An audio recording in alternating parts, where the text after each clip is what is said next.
Bismillah. Fahuwal qadimu wahdahu wal baqi fil qaidi nahnu wa huwa fil itlaqi. Bait syairnya itu yang di fotokopian. Masih ada nggak fotokopiannya?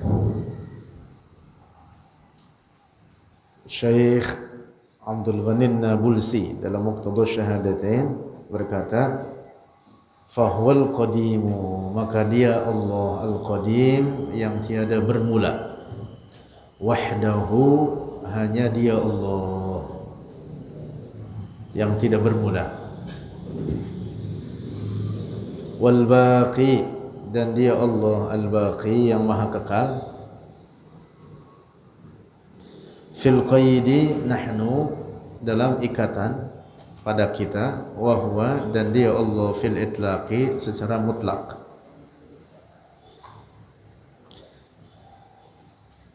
Kata qadim dan baqi bagi Allah maknanya al-qadim ay alladzi la bidayata li wujudihi, yang tidak ada permulaan bagi wujudnya. Al-baqi artinya alladzi la nihayata li wujudihi, yang tidak ada penghabisan bagi wujudnya, maha kekal, tidak punah. Dan yang memiliki sifat demikian ini, al-qidam wal baqa, hanya Allah saja. Tidak ada sekutu bagi Allah dalam sifat qidamnya dan dalam sifat baqa'nya.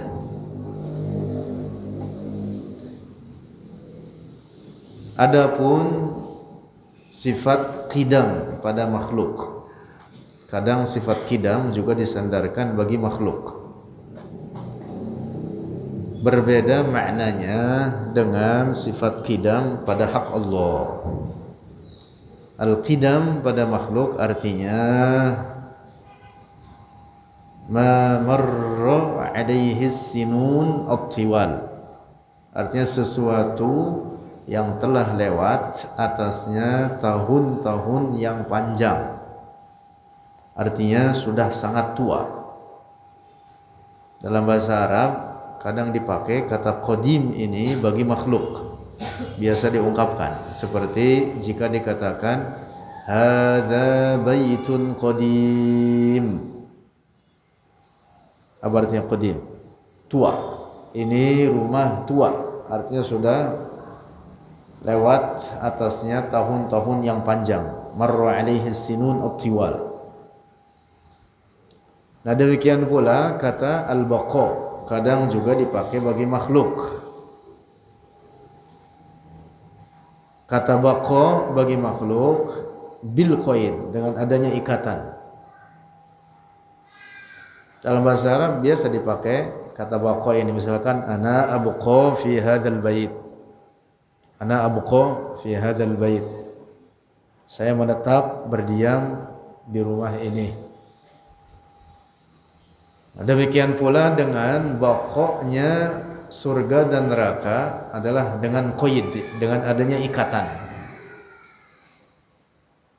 Apa yang dimaksud dengan adanya ikatan bagi kekalnya surga dan neraka? Adalah bahwa surga dan neraka kekal keduanya karena dikekalkan oleh Allah. Nah, sehingga berbeda dengan kekalnya Allah. Kekalnya Allah disebutnya baqaun zatiyun. Kekalnya Allah disebut apa? Baqaun zatiyun, la syai'a awjaba lahu dzalik. Tidak ada yang menetapkan sifat kekal tersebut baginya.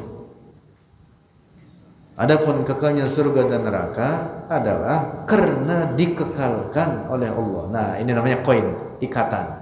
Mengapa keduanya kekal? Karena dikekalkan oleh Allah.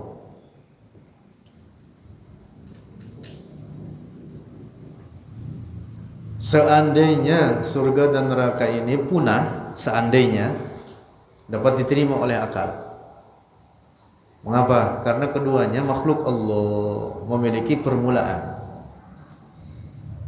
Dan setiap sesuatu yang memiliki permulaan dapat diterima oleh akal umpama keduanya habis. Umpama keduanya punah, secara akal bisa diterima. Tetapi karena Allah mengakalkan keduanya, maka keduanya tidak punah selamanya. Nah, dengan demikian wajib kita berkeyakinan bahwa surga dan neraka kekal tanpa penghabisan. Ada banyak ayat Al-Quran, lebih dari 50 ayat, baik yang sharih secara jelas atau yang memberi isyarat, menetapkan bahwa surga dan neraka kekal selamanya tanpa penghabisan. Orang mukmin di dalam surga dengan segala kenikmatan di dalamnya kekal tanpa penghabisan. Orang-orang kafir di dalam neraka dengan segala siksaan terhadap mereka kekal selamanya tanpa penghabisan. Mudah-mudahan kita semua, keluarga kita selamat dari api neraka. Amin. Nah, bedanya dengan kekalnya Allah itu tadi, bahwa kekalnya Allah tidak ada yang menetapkan sifat kekal tersebut baginya, sementara kekalnya surga dan neraka karena dikekalkan oleh Allah. Nah, jadi sama sekali tidak ada kesamaan kekalnya Allah dengan kekalnya surga dan neraka. Nah, inilah pengertian daripada bait syair pernyataan Syekh Abdul Ghani Nabulusi, mengatakan apa? Fahwal qadimu wahdahu wal baqi fil qaidi nahnu wa huwa fil itlaqi. Catatan penting ini. Tidak boleh berkeyakinan bahwa surga dan neraka akan punah. Orang berkeyakinan bahwa surga atau neraka akan punah, ini orang dihukumi kafir, rusak akidahnya, menyalahi Al-Quran, menyalahi akidah Rasulullah sallallahu alaihi wasallam. Seperti keyakinan orang-orang Wahabi, keyakinan mereka rusak, dan banyak keyakinan rusak mereka. Salah satunya mereka mengatakan bahwa neraka akan punah.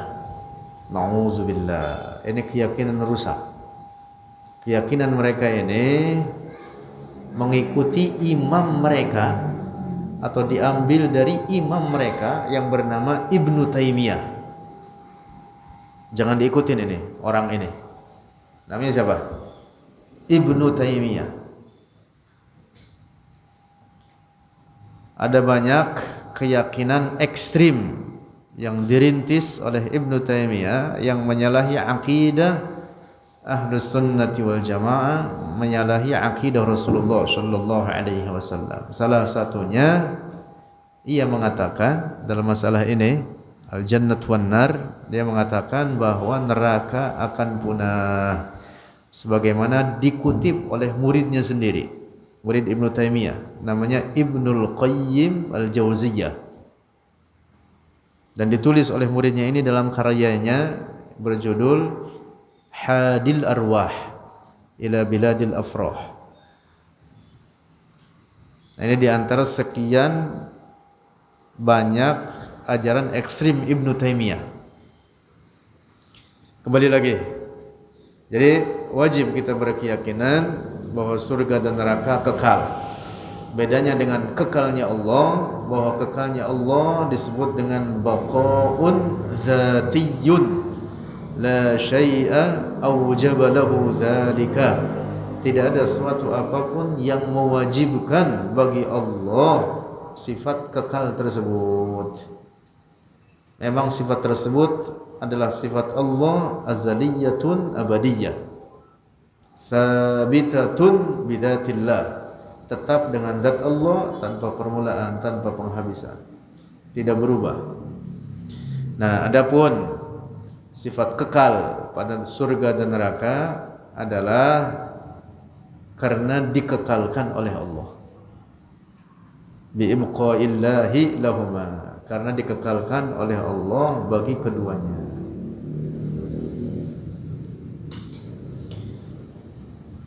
Nah, nanti akan dibahas di kitab ini insyaallah. Ada beberapa makhluk Allah yang kekal, dikekalkan oleh Allah, karena dikekalkan oleh Allah, termasuk diantaranya surga dan neraka tersebut. Yang lainnya termasuk arsy. Al-arsy, arsy itu ada di atas langit ketujuh, yang merupakan makhluk Allah atau ciptaan Allah paling besar bentuknya. Tidak ada makhluk Allah yang lebih besar bentuknya dibanding arsy. Arsy itu adalah langit-langit surga. Dalam hadis Rasulullah mengatakan wa saqfuha arsyur rahman, langit-langit surga itu langit-langitnya arsy. Nah, termasuk yang tidak punah di antara makhluk Allah adalah arsy. Jadi arsy ini makhluk Allah, ciptaan Allah. Maka tidak boleh dikatakan Allah bertempat atau bersemayam atau duduk di atas arsy. Allah yang menciptakan arsy, Allah tidak bertempat pada ciptaannya.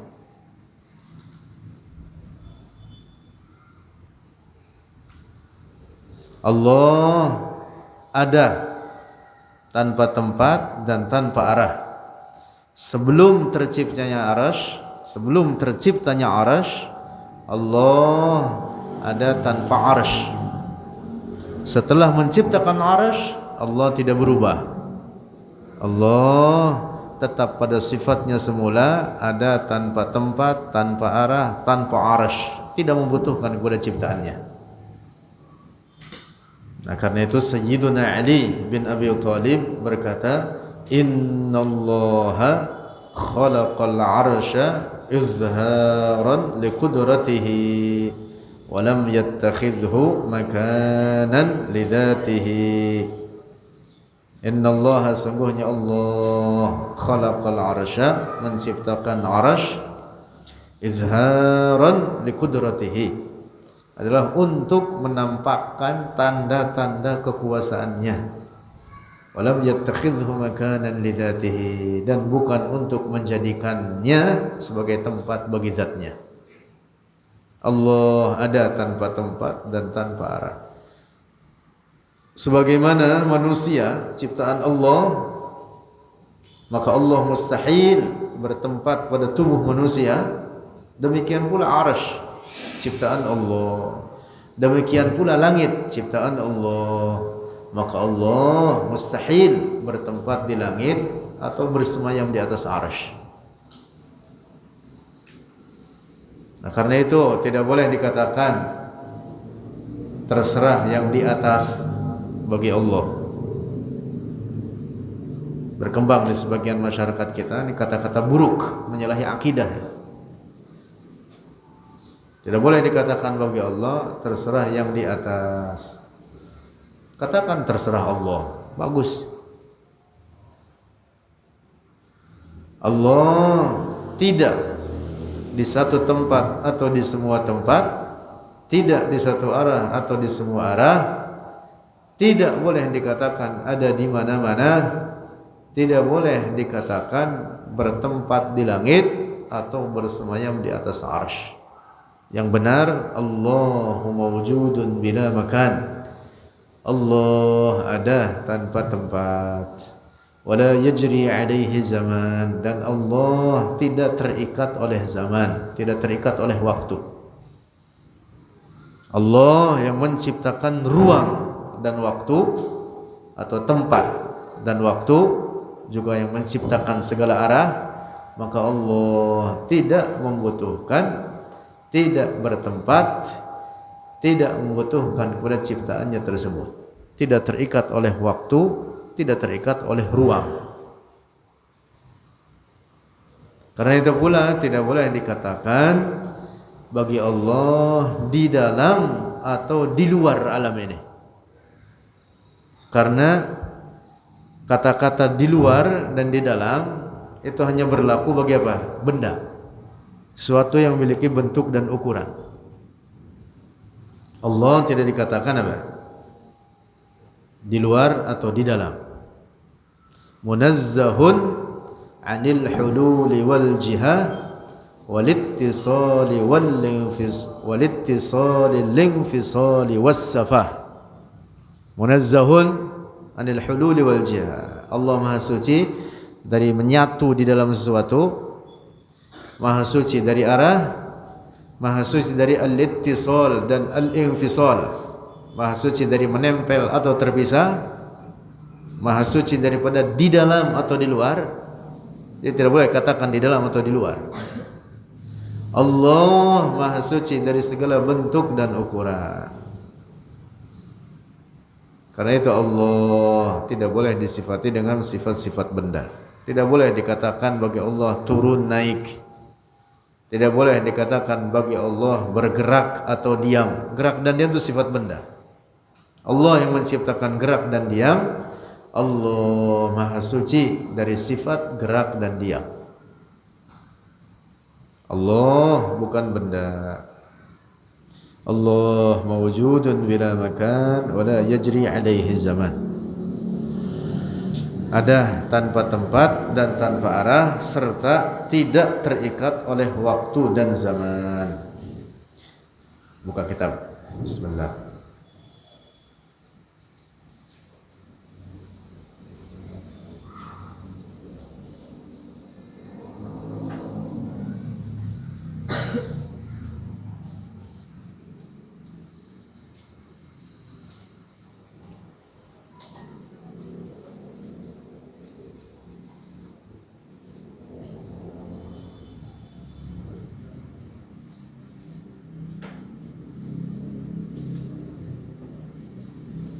Bismillah. Wa qala ba'duhum. Itu baris keberapa itu dari atas ini? Ada wa qala ba'duhum. Wa qala ba'duhum, dan telah berkata oleh sebagian ulama, imanu syakhsin, iman seseorang hala ya'sin, dalam keadaan al-ya's. Al-ya's itu ay waqta sakaratil mauti, artinya waktu sakaratul maut. Ini orang baru beriman, masuk Islam, dalam keadaan dia apa? Hendak masuk Islam, masuk menjadi mukmin, hala sakaratil maut, dalam keadaan dia sekarat. Inda ru'yati makanihi, ketika melihat makanihi akan tempatnya dia, fil jannati, di dalam surga, au fin nari, atau di dalam neraka, ghairu maqbulin, itu tidak diterima. Orang yang beriman dalam keadaan dia sekarat, barulah dia beriman gitu. Barulah dia beriman ketika dia dalam keadaan apa? Sekarat. Udah mau mati, dan di saat dalam kematian, menjelang mati ini, dalam sekarat ini, dia melihat tempatnya apa di surga apa di neraka. Nah, orang yang dalam keadaan sekarat semacam ini, kalau kemudian dia baru masuk Islam saat itu dalam keadaan tersebut, maka imannya tidak diterima. Nah, karena itu Fir'aun mati dalam keadaan kafir. Imannya dia mengakui. Dalam Al-Quran disebutkan, hanya saja pengakuan keimanannya kepada Allah dan kepada Rasul Nabi Musa dalam hal ini, yaitu ketika apa? Sakaratul maut. Dalam Al-Quran diceritakan, iya, ketika dia tenggelam, sudah mau mati sekarat, barulah dia beriman. Amantu bi Rabbi Musa wa Harun. Dia mengatakan, saya beriman dengan Tuhannya Musa. tidak dianggap. Orang beriman dalam keadaan sekarat tersebut tidak dianggap. Li'adami, mengapa? Li'adamil ityani bil ma'muri bihi an ikhtiyarin. Li'adamil ityani, karena ketiadaan mendatangkan bil ma'muri bihi, dengan perkara yang diperintah dengannya, al ma'mur, an ikhtiyarin, dari ikhtiar. Yang dimaksud,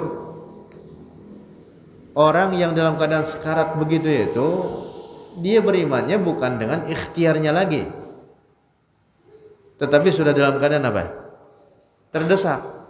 Sudah melihat tempat dia di surga atau tempat dia di neraka. Kalau dia mukmin dalam keadaan demikian itu, maka imannya tidak diterima.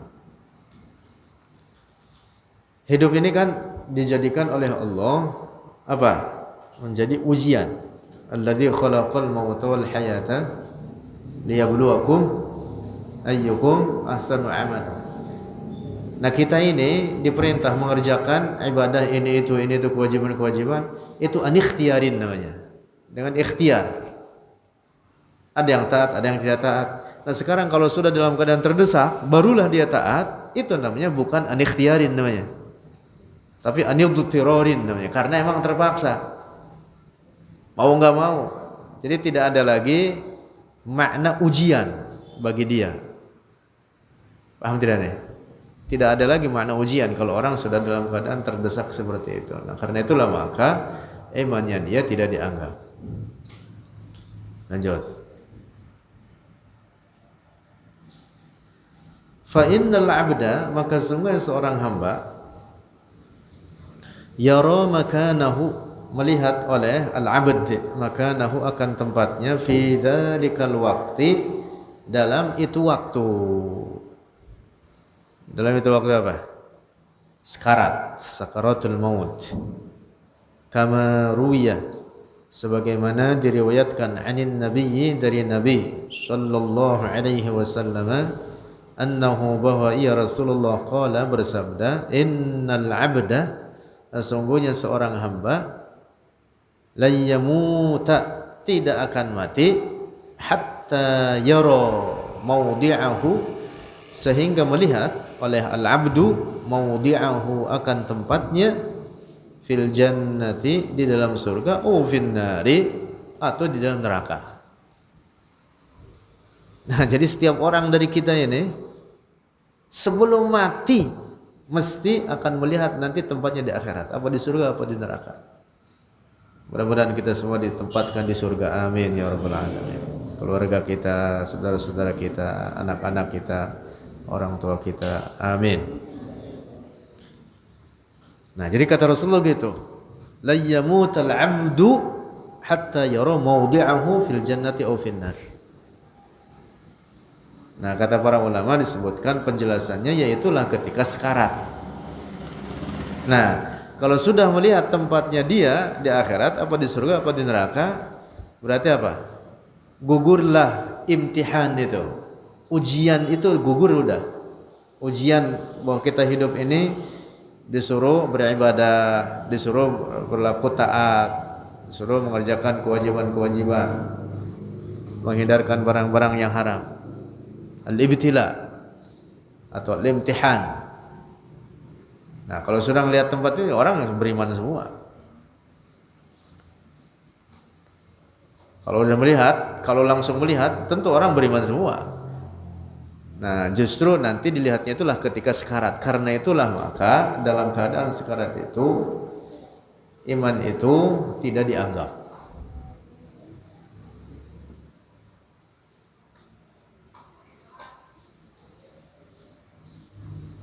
Ngaji seperti ini, seandainya pahalanya kelihatan, pahalanya besar,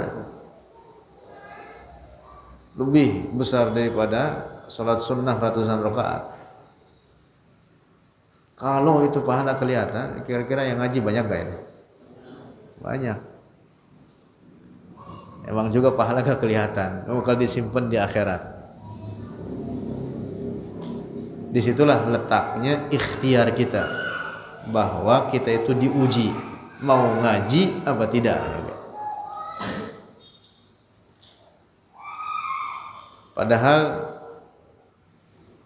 Padahal ini umpama orang ngaji lantas dikasih beras liter atau dikasih Indomie 5 bungkus. Wah, banyak orang. Bayang gak itu? Pahala ngaji jauh lebih banyak daripada itu. Nah, cuman kalau 5 bungkus Indomie didatangkan kepada dia, dibayar kontan, nih hadiah ngaji, itu orang ngajinya pun bukan bener-bener mau ngaji. Ngajinya ngapain?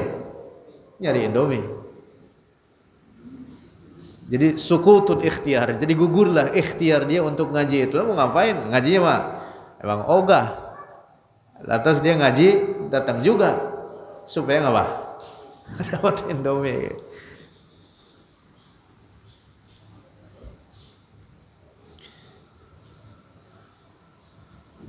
Masya Allah. Nah, jadi iman begitu itu. Iman itu kalau dalam keadaan sekarat maka iman tersebut tidak dianggap. Lanjut.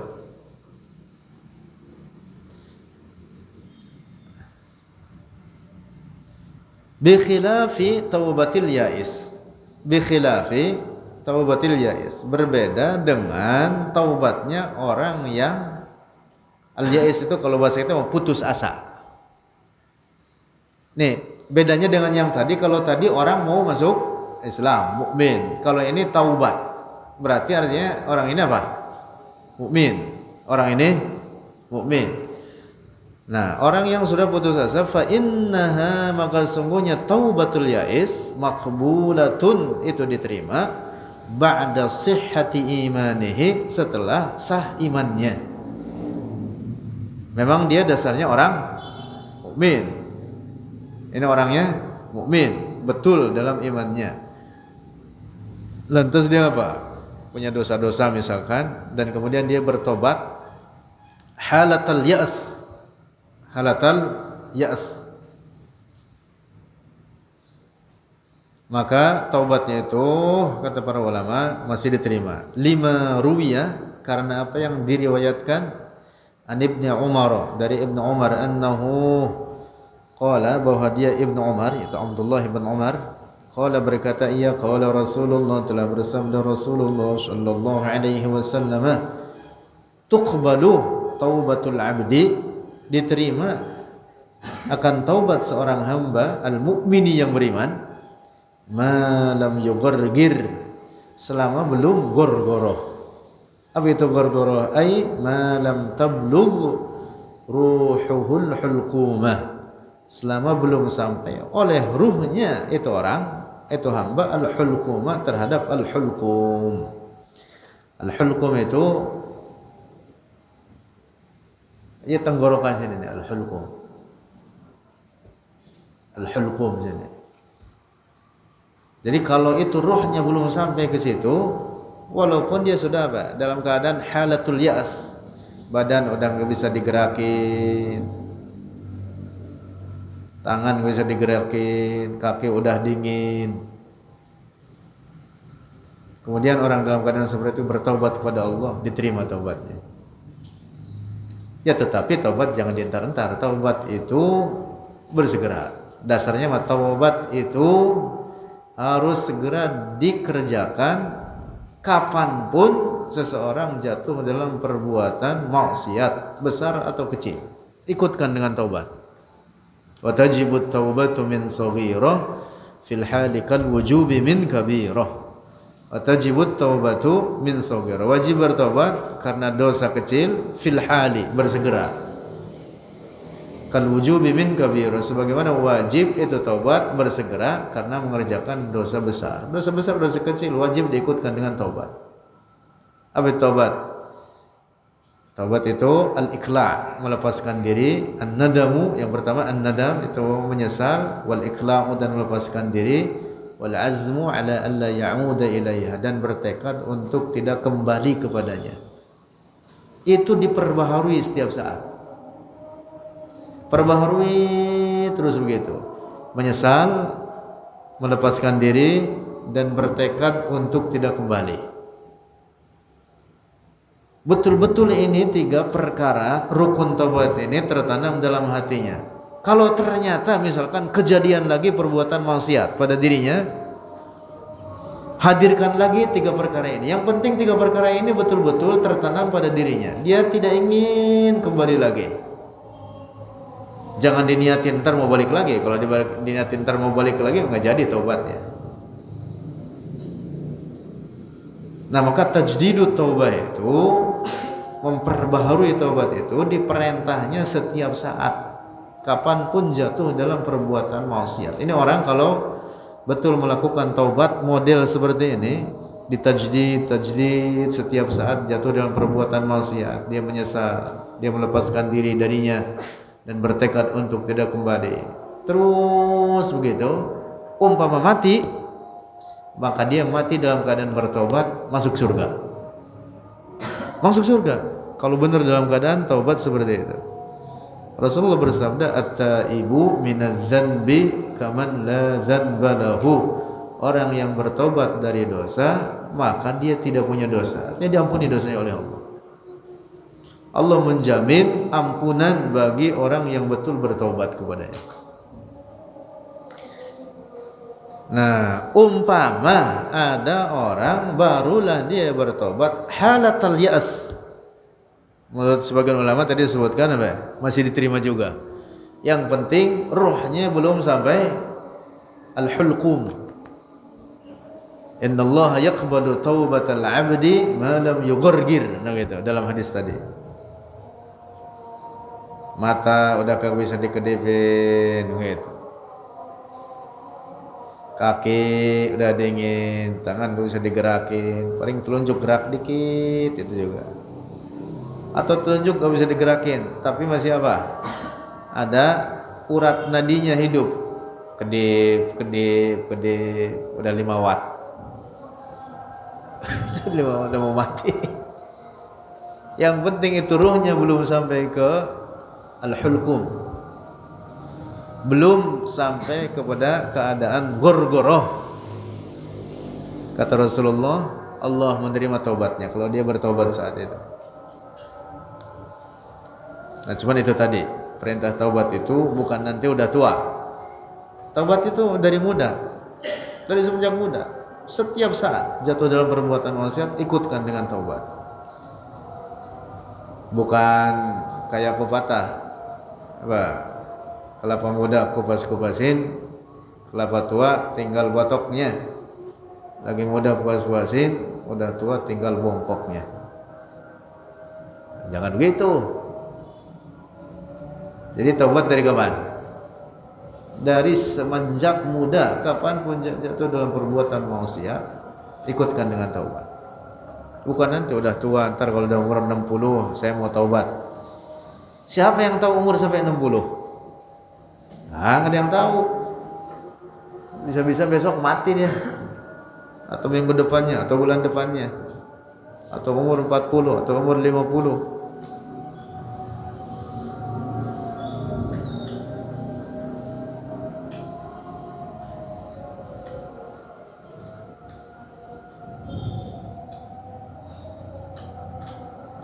Nah, jadi begitu.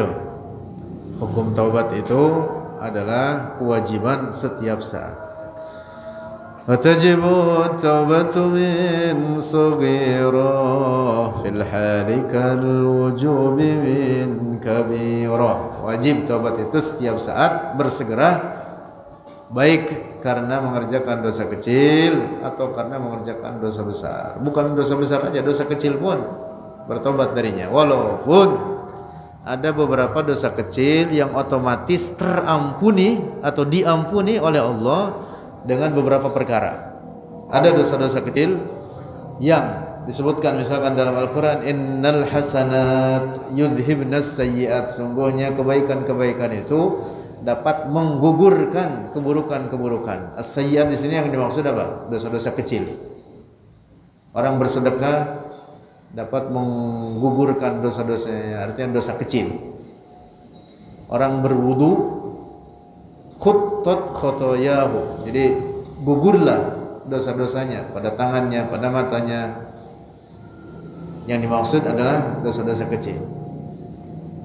Nah, ada kalanya dosa-dosa kecil itu beberapa di antaranya yang tidak disadari dapat terhapuskan dengan beberapa perkara itu. Tetapi kalau disadari wajib bertobat darinya. Sadar itu adalah dosa, wajib bertobat darinya. Atau bahkan juga yang tidak sadar juga wajib tobat darinya. Apalagi dosa besar, wajib bertobat darinya. Dosa besar juga cukup banyak, disebutkan ada sekitar 60 bentuk dosa besar atau beberapa jumlah yang disebutkan oleh para ulama, oleh Imam As-Suyuti dan lain sebagainya. Wallahu a'lam bishawab.